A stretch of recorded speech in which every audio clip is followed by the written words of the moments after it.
Hey everyone, this is Dr. Frunkey with a review and final diagnosis on the long-awaited Spyderco Para 3. Now, this knife is one of the most hotly anticipated knives that have come out of Golden, Colorado, USA Earth, aka Spyderco, in quite some time. That's because this follows in the lineage of the military and the paramilitary knives.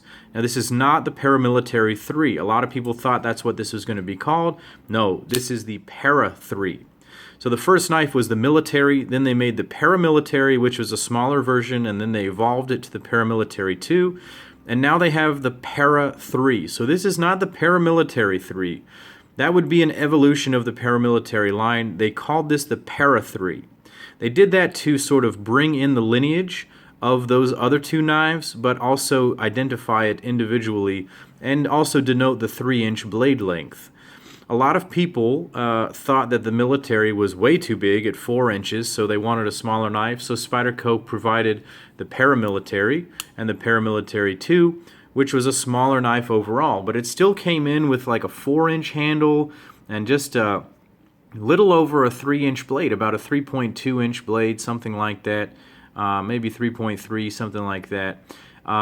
So it was a small-ish blade for a quite big handle, and a lot of people complained about that and wanted a more EDC-friendly knife, and so the Para 3 is the answer to all of those requests. So, does this knife succeed in that goal? We're going to talk about that. Let's go ahead and talk about this knife anatomically. We've got a 3-inch blade of S30v Steel.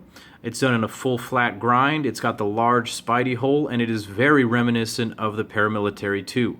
I'm fairly certain they're using the exact same blade stock. It's the exact same thickness. It's got the same blade height. I wish that I had my PM2 to compare this to right now. Unfortunately, I lent it to a member of the knife community who quickly lost it and then hasn't paid me back for it. So I'm a little bit upset by that. I know he's going through some tough times right now, but I find it a little bit absurd that he would do that. So that's for another time and place. Anyways, the knife blade is very similar to the paramilitary 2. It may be even a little bit more robust, given that the sort of sharpish tip of the paramilitary 2 is lost here. There's a lot thicker tip here than there is on the paramilitary 2, and I have seen quite a few of those Para 2s with chipped off ends, and it's such a fine tip on that knife. So it's great to see a little bit more of a sturdy blade here. I will say that it's not quite the same slicer because of that. It is a little bit more of a thicker behind the edge, especially out there at the tip. I will say also that this S30v Steel has been a little bit disappointing, in my honest opinion. It came very sharp, but lost its sharpness after just a few weeks. And I'm a pretty light user. You know, I cut with paper, I cut cardboard, I cut cloth, but I'm not doing things like cutting wood. I'm not cutting carpet or other, really hard things all the time. And I will say that this is not nearly as smooth as it was when it came from the factory. And to be honest, not a lot of steels have done that to me. I've had some steels, like a CTS 204P or M390, that holds an edge forever and ever and ever. CPM 154. I've been kind of disappointed by this steel, I'm not going to lie. I just want to bring you true and honest opinions. I bought this knife myself. It was not provided to me by anyone, so I'm going to give you the facts. The edge was not perfect after a couple of weeks of use. It is a very smooth knife. It does run on the classic phosphor bronze washer setup that was perfected on the paramilitary 2. The action is superb. It has broken into the point where it's just ridiculously smooth. If you're good with your Para 2s, you can open it by just depressing the compression lock there and kind of flicking it out. You can do that with this knife all day. I'm trying to do it behind the camera. That's pretty good right there. But super smooth. Of course, it runs on the compression lock, made famous by Spyderco on the paramilitary 2, now immortalized in the Sage 5 series. Just an excellent locking mechanism. It provides just the right amount of detent for some nice flicks, and it keeps your finger out of the way when you're closing the blade. Very safe. Sometimes with these frame lock flippers, we forget that if we're putting our thumbs over here all the time, they're going to bite us eventually. This one is going to be fairly bite free. So let's go back and talk about the handle. The handle is really the part where they have focused their efforts on trying to make this thing EDC friendly. So let's talk about a couple of components. We have the standard G10 peel ply look going on here. It's got that nice textured grip that Spyderco has.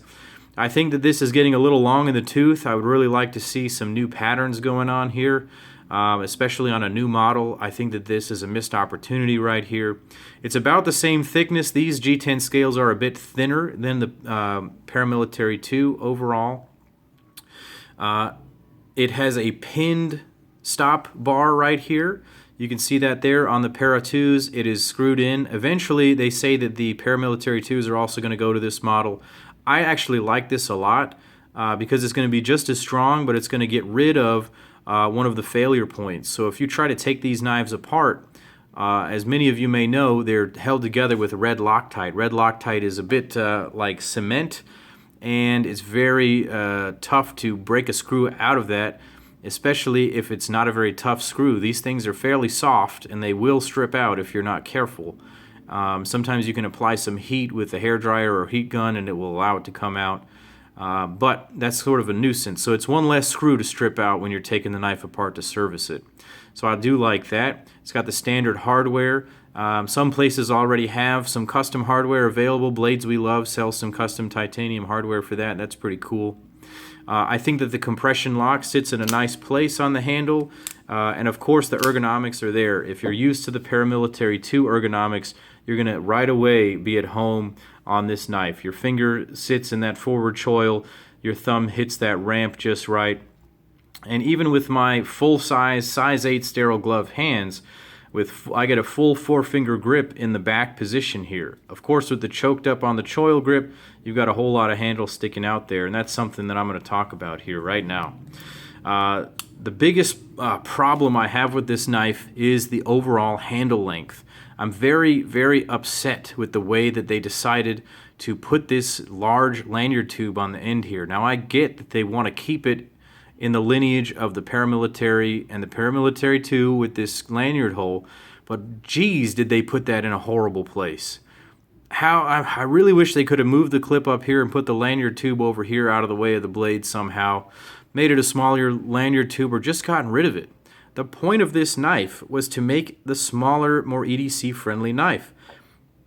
And I just don't think that with this extra bit back here that they're really achieving what they set out to do. This knife is not really that much smaller than a Paramilitary 2. And I don't know that it's really that much better. If they got rid of this lanyard tube and they shaved that G10 right on down right there and gave it an angle something like that, still protecting the blade from stabbing the user, but man, they could have saved themselves 1/4 of an inch, 1/2 of an inch, because look where that blade sits. It's done by the time it gets to the lanyard tube. And so just that whole thing is just hanging off the end there, and it's really frustrating because it just compromises the very principle of the knife, in my opinion. Moreover, the clip, because of that lanyard tube sitting there, sits very, very shallow. That much of the knife is going to be sticking out of your pocket when you're walking around. Your people are going to see blade. People are going to see the handle sticking up. They're going to see this shiny clip and lanyard tube, and it's very conspicuous. As someone who carries knives in the waistband because of the clothes that I wear at work, this thing is a bit uncomfortable. I've got a small tummy going on, and this pokes it all the time. And if I'm sitting for any length of time, I'm going to feel that. And, maybe you could just say stop eating chicken sandwiches all the time. But, I just wish that this knife was a little bit more pocketable and EDC friendly, because that was the whole point of the knife. So that, in combination with the sort of disappointing S30v Steel, my final diagnosis on this knife is buy a Paramilitary 2. They have better additions with better steel, and the handle is really not that much bigger. So I am sorry to say that I'm very disappointed in this knife. I have a lowrider pocket clip coming to see if that helps it, but I think I may just have to move on this knife in a little while. I hope you guys appreciate my opinion. Let me know what you think of the Para 3 down below. Click like and subscribe to my channel. Go over and follow me on Instagram at Dr. Frunkey. I appreciate your support. As always, guys, this is Dr. Frunkey saying, take care.